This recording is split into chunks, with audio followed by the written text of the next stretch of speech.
Hello student, ये जो lecture है ये है charge concentration in intensive semiconductor का पार्ट 2। पहले पार्ट में क्या डिस्कस कर चुके हैं भाई? हमने पहले पार्ट में डिस्कस किया हुआ है number of electron in conduction band. तो ये वाला जो वीडियो है इसे अच्छे से देख लेना, क्योंकि इसमें हम ये पहला जो पार्ट है वो हम कंप्लीट कर चुके हैं। इस लेक्चर में हम जो बात करने वाले हैं वो हम ये दोनों चीजें आज इस लेक्चर में कंप्लीट करेंगे। पहला है number of holes in conduction valence band और दूसरा है Fermi level and intensive semiconductor. ये दोनों डेरिवेशन इसी लेक्चर में कंप्लीट करेंगे। तो शुरू से लेकर लास्ट तक देखना ताकि ये डेरिवेशन आप अच्छे से कर पाए, क्योंकि ये अगर ये आपके सिलेबस में है तो ये बहुत ही इंपॉर्टेंट पार्ट बनता है। ठीक है, चलो बात करते हैं आगे। तो किस तरह से हम इसे कैलकुलेट करेंगे? तो पहले लेक्चर की कुछ छोटी सी झलकी हम ले लेते हैं इसमें, ताकि थोड़ा सा फंडामेंटल मिल जाए और उसको आगे हम इसको आगे कंटिन्यू कर पाएंगे। ठीक है, तो भाई ये जो है holes, number of holes in valence band के लिए नहीं है ये वाला जो पार्ट। ये पार्ट किसके लिए? कंडक्शन बैंड के लिए, इलेक्ट्रॉन इन कंडक्शन बैंड का हमने सेक्शन लिया है ताकि इसको हम कोरिलेट करके आगे ले करके चल सकें इसको। ठीक है, तो भाई ये जो है ये बोला था कि भाई डीएन अगर छोटा सा इलेक्ट्रॉन है या स्मॉल अमाउंट ऑफ इलेक्ट्रॉन अगर आप निकाल रहे हैं कंडक्शन बैंड में, तो आपको किस तरह से लेना पड़ेगा? तो एनी जो हमारी डेंसिटी स्टेट है कंडक्शन बैंड में, ये वो है। एफ ई प्रोबेबिलिटी है, ये लिखा हुआ हमने यहाँ पर इसको, F E is a probability direct function, जो कि बेसिकली एक प्रोबेबिलिटी है कि भाई कोई क्वांटम स्टेट जिसकी एनर्जी ई है वहां पे कोई इलेक्ट्रॉन होगा या नहीं होगा, तो हमने इलेक्ट्रॉन के लिए लिया हुआ। और डी तो एनर्जी है, उस स्मॉल अमाउंट स्मॉल सेक्शन जो आपने लिया हुआ है एनर्जी का, एनर्जी लेवल का, उस पर कितने नंबर ऑफ इलेक्ट्रॉन है वो डी एन है। ठीक है, अब यही सेम चीज किस पे लागू होगी? होल्स पर लागू होगी, नंबर ऑफ होल्स पर लागू होगी। अब यहाँ पे जो कि हमने डीएन ले रखा है तो हम डीएन नहीं लेंगे, अब क्या लेंगे? हम इसको आगे ले रहे हैं। ठीक है, ध्यान से देखते चलना। अब हम यहाँ पर पहली चीज जो है वो हम यहाँ पे डीएन नहीं लेंगे। क्यों? क्योंकि हम होल्स की बात कर रहे हैं। डीएन किसके लिए लिया था? इलेक्ट्रॉन के लिए लिया था। ठीक है, तो यहाँ पे हम लेंगे डीपी, होल्स के लिए हम लेंगे डीपी, पॉजिटिव चार्ज है ना होल्स। ठीक है, क्या आ जाएगा इसमें? सब एन आ जाएगा डॉट एफ ई। क्या एफ ई आएगा? इसमें हमने एफ ई लिखा था probability for state energy E is occupied by an electron. कहां पर? कंडक्शन बैंड में। कहां पर? कंडक्शन बैंड में। हमें तो वैलेंस बैंड की बात करना है, जो उसका जस्ट क्या है, एक कंडक्शन दूसरा वैलेंस, जस्ट उसका अपोजिट। ठीक है, तो हम यहां पे एक लॉजिक अप्लाई कर सकते हैं। कौन सा? कि भैया हमारे पास दो प्रोबेबिलिटी, एक पी है और दूसरी हमारे पास पी भी है, दोनों प्रोबेबिलिटी का एडिशन कितना होता है? 1 होता है। करेक्ट। तो कंडक्शन के लिए हो गया हमारे पास एफ ई, कंडक्शन बैंड के लिए हो गया एफ ई। तो बैलेंस बैंड के लिए क्या होगा? वैलेंस बैंड के लिए क्या होगा? सिंपल, आपको पी भी फाइंड करना है, 1 माइनस पी ए हो जाएगा। इसका मतलब यह हुआ कि अगर एफ ई कंडक्शन बैंड के लिए है तो वैलेंस बैंड के लिए क्या हो जाएगा? 1 माइनस एफ ई हो जाएगा डॉट डीई। ये होगी पहली रिक्वायरमेंट कंप्लीट होल्स के लिए।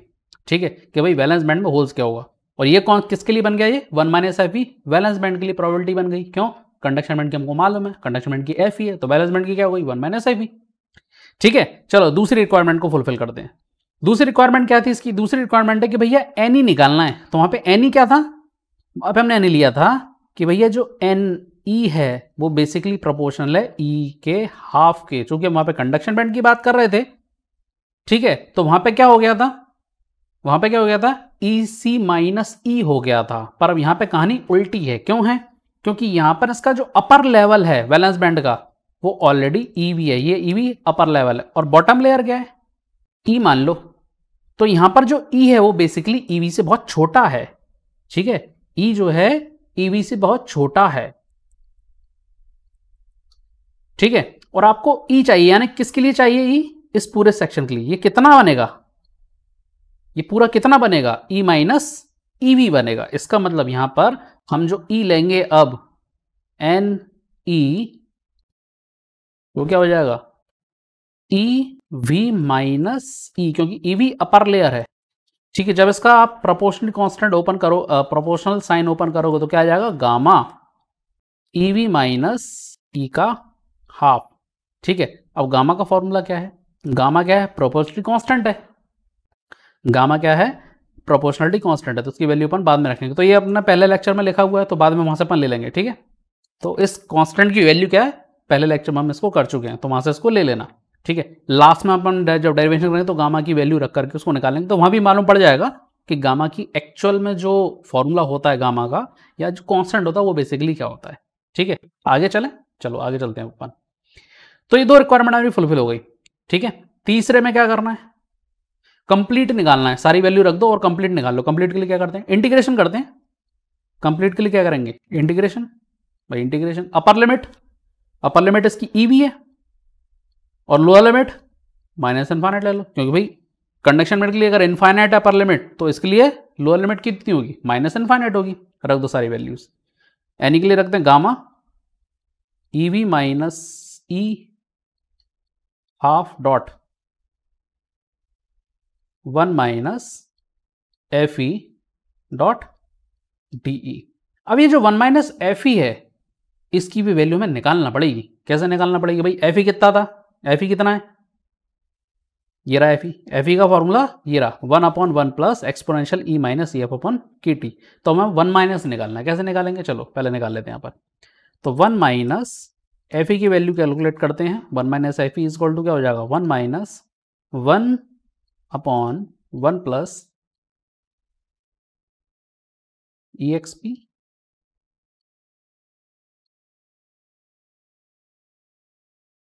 ई माइनस ई एफ अपॉन के टी। करेक्ट, ठीक है। अब इसे निकालना है हमको, क्योंकि यहाँ पे जो ई है वो लेस देन ई वी है। ई की वैल्यू, ई की वैल्यू क्या है, minus less than E V है। तो अब इसको क्या करो, डिनोमिनेटर में शिफ्ट कर दो। भाई डिनोमिनेटर में शिफ्ट करेंगे तो क्या मिलेगा मुझे, 1 प्लस एक्सपोनेंशियल ई माइनस ई एफ अपॉन के टी। पूरा का पूरा जब नोमिनेटर में जाएगा तो पावर इनवर्स हो जाएगी। ठीक है, पावर नेगेटिव हो जाएगी। हो गया, ठीक है।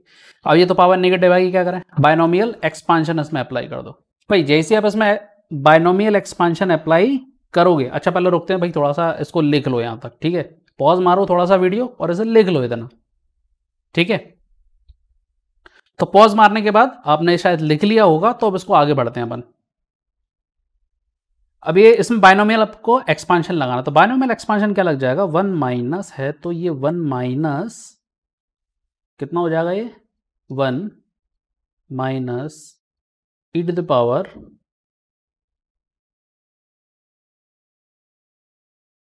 ई माइनस ई एफ अपॉन के टी हो जाएगा। बायनोमियल एक्सपांशन जब हम लगाएंगे तो ये फॉर्मूला हमारा यहाँ पर बनेगा। सॉल्व कर लेते हैं। तो यहाँ पर जो 1 माइनस एफ ई की जो वैल्यू आई वो कितनी आई, ई की power e minus E F upon के टी, ये मिली। क्योंकि 1 से 1 कैंसिल हो जाएगा, माइनस माइनस प्लस हो जाएगा, तो हमें ये मिल गया। इसे उठा करके इस फॉर्मूले में अब रख दो। तो P इज इक्वल टू क्या हो जाएगा, integration E we minus infinite gamma E we minus E, okay, E we minus E power half dot E minus E F upon के टी डॉट डी ई। भाई ये complete बन गया। अब बिल्कुल सेम टू सेम जो हमने step first part में हमने फॉलो की थी, सेम वही प्रोसेस यहाँ पे फॉलो करनी है। क्या प्रोसेस थी, वो प्रोसेस थी भैया कि डिवाइड कर दो किसका, एंड मल्टीप्लाई किसका, के टू द पावर या under root k t, simple बोलते हैं अपन इसको, अंडर रूट के टी का डिवाइड और मल्टीप्लाई कर दो, एंड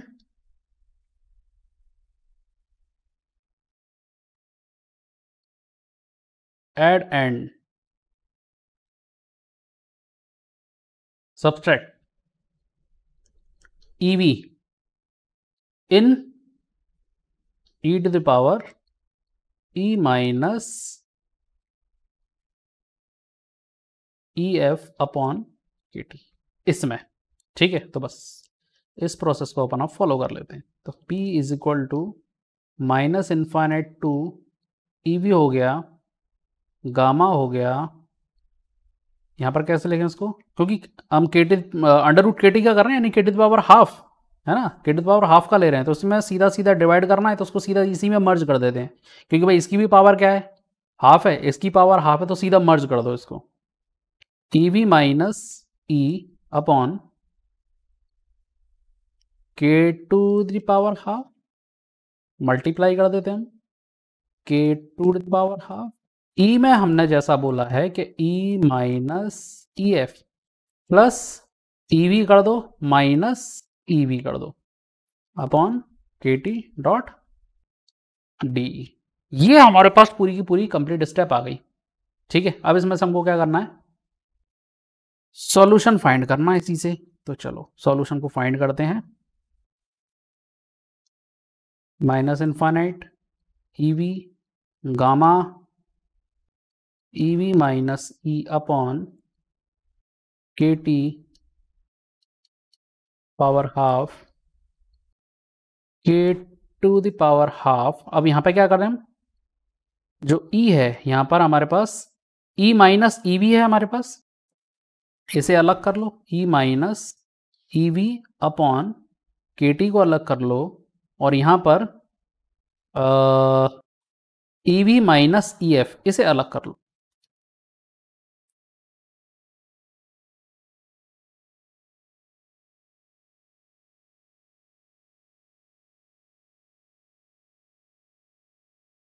ठीक है, यहां तक क्लियर हो गया भाई। क्या करना है इसको, बेस सेम है, पावर क्या हो रही है, एडो सब्सट्रैक्ट हो रही है ना, तो ग्रुप बना करके सबको अलग कर लो। तो बस हमें इसमें आइडेंटिटी लगा दी।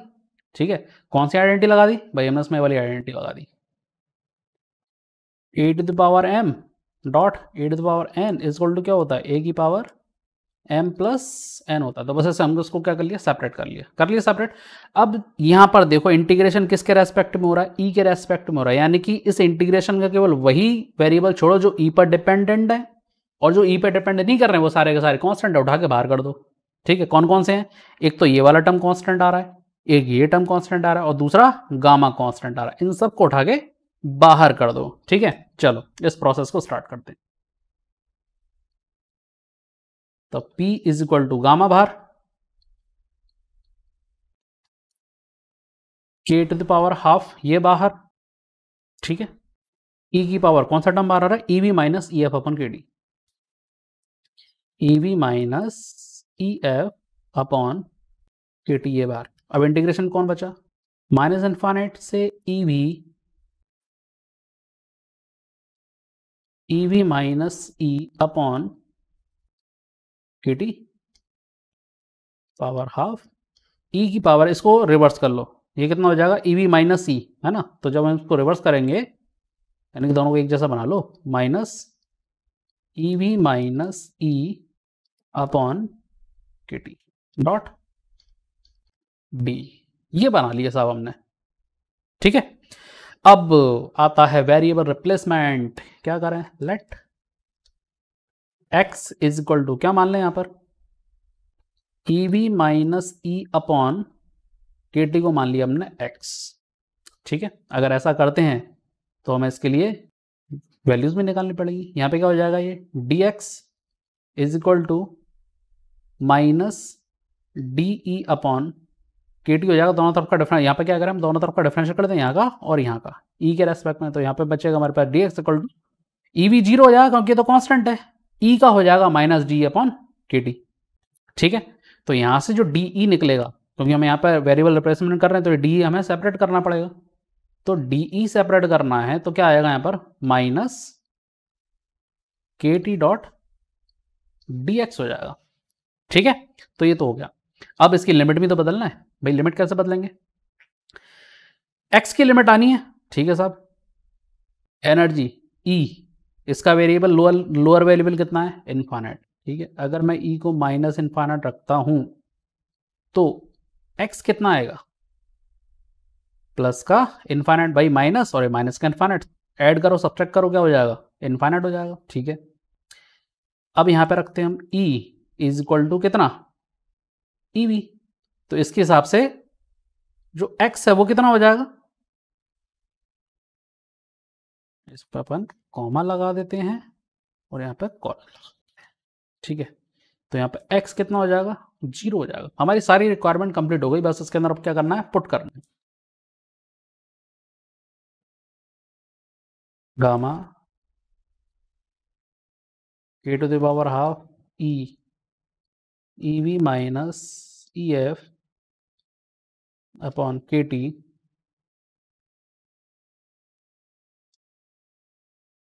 माइनस इन्फाइनाइट की जगह क्या आ जाएगा, इन्फाइनाइट आ जाएगा। जीरो की जगह ईवी की जगह क्या आ जाएगा, 0 आ जाएगा। इसकी पावर क्या हो जाएगी, x आ जाएगा, इसकी जगह x की पावर हाफ हो जाएगी। यहाँ पे क्या आ जाएगा, माइनस का x आ जाएगा, dot minus K T dot d x आ जाएगा डी की जगह। अब चूंकि हमें मालूम है कि भाई माइनस आएगा इंटीग्रेशन में। अच्छा, अब इसके साथ एक समस्या और है कि भैया लोअर लिमिट इनफाइनाइट हो रही है और अपर लिमिट 0 हो रही है, इसे रिवर्स कर लो, इसे रिवर्स कर लो। जब रिवर्स करेंगे तो इंटीग्रेशन पे क्या आ जाता है, माइनस का साइन आ जाता है, तो माइनस पहले से तो माइनस माइनस प्लस हो जाएगा, तो हम इसको रिवर्स कर लेंगे। ठीक है,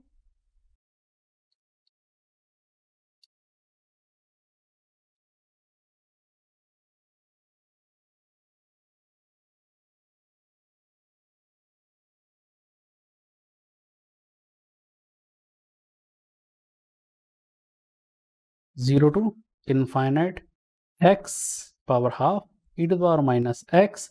अभी जो माइनस का के टी था प्लस का हो जाएगा। ठीक है, इस के टी को उठा के बाहर कर दो। तो जैसे के टी को बाहर करोगे तो गामा, ये क्या रहा, के टी पहले से ही ऑलरेडी अवेलेबल है हमारे पास, के टी पावर 3/2 हो जाएगा। भाई के टी को बाहर लेके जा रहा हूँ तो के टी कंबाइन हो जाएंगे, ई की power E V minus E F upon के टी, अंदर बचा 0 टू इनफाइनाइट एक्स की power half e to power minus x dot d x. अब ये जो पूरा इंटीग्रेशन है इसकी वैल्यू कितनी होती है, √π/2 होती है, रख दो। Gamma k to the power 3/2 e to the power E V minus E F upon के टी डॉट √π/2 ये रख दिया। ये हमारा पूरा टोटल क्या आ गया, होल्स का पूरा जो प्राइमरी फॉर्मूला है वो आ गया। अभी फाइनल स्टेज तक हमें इसे पहुंचाना है। पॉज मार दो, पूरा अच्छे से समझ लो, लिख लो इसको। ठीक है, पॉज मार करके लिख लिया। ठीक है, चलो अब इसको आगे बढ़ा रहे हैं अपन। अब यहाँ पे क्या रखेंगे अपन, गामा की वैल्यू रखेंगे। क्या है गामा की वैल्यू, हमारा सारी वैल्यूज अपन पुट करना है। ठीक है, गामा का जो यानी कि हमने जो प्रोपोर्शनली कांस्टेंट था वो हमने क्या देखा था, 4π/h³ 2m e की पावर 3/2 ये होता है। इसे उठाकर किसमें रख दो, सारी चीजें कंबाइन कर दो। ठीक है, p is equal to 4π/h³ 2me 3/2 dot √π/2 को साथ में ही ले आओ, E to the power E V minus E F upon के टी को ऐसे लिख दो। ठीक है, जब हम सारी चीजें कंबाइन करें भाई, 2 से 2 उड़ गया, 2 बचेगा, तब p इज इक्वल टू यहाँ पे 2, ये पाई √π कितना हो गया 3/2, ये 3/2 पहले से ही है, अंदर हो जाएगा, ये 2 अंदर चला गया, m e अपॉन ये h³ को अंदर रख दो, इसके अंदर रखेंगे तो क्या होना जाएगा, ये h² हो जाएगा 3/2 e की power E V minus E F upon के टी। ठीक है यहां तक, बस। अब ये जो पूरा का पूरा हमें जो कांस्टेंट मिल रहा है, सॉरी कांस्टेंट नहीं, हमें जो ऊपर ये पूरा का पूरा फैक्टर मिल रहा है, इसे हम बोलते हैं NV, यानी कि NE क्या था, NC conduction of sorry density of conduction state, तो ये क्या हो जाएगा, डेंसिटी ऑफ वैलेंस स्टेट और valence band, density of a valence band, ये हो जाएगा डेंसिटी ऑफ वैलेंस बैंड। तो यहाँ पे हम लिख सकते हैं P is equal to NV e की पावर, अच्छा इसको भी चेंज कर लेंगे EV, क्योंकि EF EV से बड़ा हो जाएगा, जो फर्मी लेवल होता है वो EV से बड़ा होता है, तो चेंज कर लेते हैं, माइनस EV इसको हम EF लिख लेते हैं।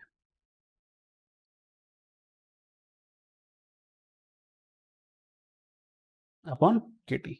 तो ये आ गया भैया हमारा फाइनल, क्या final, concentration of holes in valence band, ये आ गया। ठीक है, उम्मीद है पूरा का पूरा वीडियो आपको समझ में आ गया होगा। ठीक, तो अगर वीडियो अगर आपको अच्छा लगा हो तो भैया लाइक करो, इसको शेयर करो और सब्सक्राइब करो फटाफट से, क्योंकि नेक्स्ट वीडियो हम बहुत जल्दी डालने वाले हैं। अच्छा, अभी हम जान ही रहे हैं, यहीं पे बैठे हुए हैं। ठीक है, तो अभी हमको करना क्या है, करना ये है कि पहला पार्ट तो दूसरा जो पार्ट है हमारा खत्म हो गया। ठीक है, तीसरा क्या निकालना है, Fermi level in intrinsic semiconductor, ये और हमें कैलकुलेट करना है, यानी कि हमारा जो तीसरा पार्ट था यहीं इसको कंप्लीट करते हैं। Fermi level and intrinsic semiconductor, ये थर्ड है, ये हमें कैलकुलेट करना है। ठीक है, अच्छा, अभी इंट्रिंसिक सेमीकंडक्टर में एक बात तो क्लियर है, क्या, कि जितने नंबर ऑफ इलेक्ट्रॉन होंगे उतने ही नंबर ऑफ होल्स होंगे। ठीक, इसका मतलब ये हो गया कि जितने इंट्रिंसिक सेमीकंडक्टर में इलेक्ट्रॉन होंगे उतने ही होल्स होंगे। इसका मतलब ये हुआ कि हमें यहाँ पे नंबर ऑफ इलेक्ट्रॉन और नंबर ऑफ होल्स इन वैलेंसमेंट दोनों का फॉर्मूला हमें यहाँ पे अप्लाई करना पड़ेगा। ठीक है, कर देते हैं इसका अप्लाई। ठीक है, क्या है, डेंसिटी ऑफ कंडक्शन स्टेट, ये क्या था, minus E C minus E F, ई C minus E F upon के टी। और वैलेंस बैंड में अपन होल्स की वैल्यू अभी अभी निकाल के बैठे हैं, क्या है, एन वी, एन वी। ठीक है, E to the power minus E F minus E V upon के टी। क्लियर, चलो अब क्या करें भाई, सिंपल, इनको बदल ले, वेरिएबल्स को अपन बदल लेते, क्योंकि इनको फर्मी लेवल निकालना है। फर्मी क्या निकालना है, फर्मी लेवल निकालना है। तो फर्मी लेवल के लिए हमको ईएफ को अकेला छोड़ना पड़ेगा, ईएफ चाहिए। तो ठीक है, ईएफ के लिए हम वेरिएबल एक्सचेंज कर देते हैं, क्रॉस मल्टीप्लिकेशन कर देते हैं। ठीक है, क्रॉस मल्टीप्लिकेशन में क्या आएगा, N C upon N V is equal to क्या आएगा यहाँ पर, N C upon N V E to the power minus E F minus E V upon के T upon E to the power minus E C minus E F upon के T. अब चूंकि base same है तो सब power क्या हो जाएगी, सब्सट्रैक्ट हो जाएगी, कर दो। बेस सेम है तो पावर सब्सट्रैक्ट हो जाएगी, क्या मिलेगा, 2 ई एफ मिलेगा अपॉन के टी, ये मिलेगा। ओके, अब यहां पर इनको अपन अलग अलग कर लेते हैं। ई, अच्छा, ई की पावर में चल रहा है ना सबका सब, पूरा का पूरा पार्ट, जो पूरा खेल है वो ई की पावर में चल रहा है। तो अब क्या करें भाई, दोनों तरफ लॉग ले लो। तो log N C upon N v हो जाएगा इज इक्वल टू, ई हट गया तो यहाँ पर E C plus E we minus 2 E F upon के टी बचेगा। हमें ई एफ चाहिए, तो यहाँ से हमें जो मिलेगी वैल्यू वो क्या मिलेगी, हमें E C plus E we minus 2 E F is equal to K T log N C upon N V मिलेगा। ठीक है, हो गया काम, यहाँ से जो हमें चाहिए था वो मिल गया। ई एफ चाहिए हमें यहाँ से, तो ई एफ 2 का डिवाइड कर दो, वेरिएबल एक्सचेंज कर दो, तो यहाँ हमें जो मिलेगा वो E C plus E V upon 2 मिलेगा माइनस के टी अपॉन 2 मिलेगा log N C upon N V मिलेगा। हो गया। अब यहां पर इंट्रिंसिक है, इसका मतलब जो एन सी होगा वो किसके बराबर आने वाला है, एन सी एन वी के बराबर आएगा। अगर ऐसा होता है तो लॉग 1 की वैल्यू 0 होती है। इसका मतलब यहाँ पे जो ई एफ होगा वो कितना मिल गया हमको, E C plus E V upon 2। इसका मतलब ये हुआ कि जो फर्मी लेवल होता है, इसको ठीक से लगा दिया, गड़बड़ हो गया।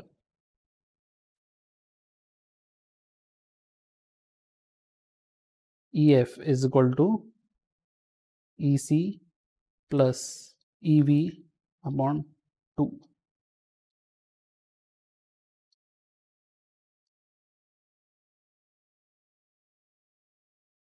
जो EF होता है इंट्रिंसिक सेमीकंडक्टर, वो क्या होता है, हाफ होता है EC प्लस EV का हाफ, यानी कि बिल्कुल मिड में होगा। चलो अब बना लें इसको डायग्राम, कैसा बनेगा इसका, EF कहाँ मिलेगा, ऊपर चल रहे हैं बिल्कुल फर्स्ट स्लाइड पर, ठीक है, लिख लिया इसको अच्छे से। चलो भैया जो EF है ना वो यहाँ मिलेगा बिल्कुल मिड में, यानी कि इंट्रिंसिक सेमीकंडक्टर में EF जो होता है बिल्कुल एनर्जी बैंड गैप के बिल्कुल मिड में होता है, बिल्कुल बीचों बीच होता है, ठीक है। तो उम्मीद है कि पूरा वीडियो आपको बहुत अच्छे से समझ में आया होगा। तो वीडियो पसंद आया हो तो भाई लाइक करना, शेयर करना और हाँ सब्सक्राइब करना मत भूलना, क्योंकि नेक्स्ट जो वीडियो है वो हम जल्दी लेकर के आने वाले हैं।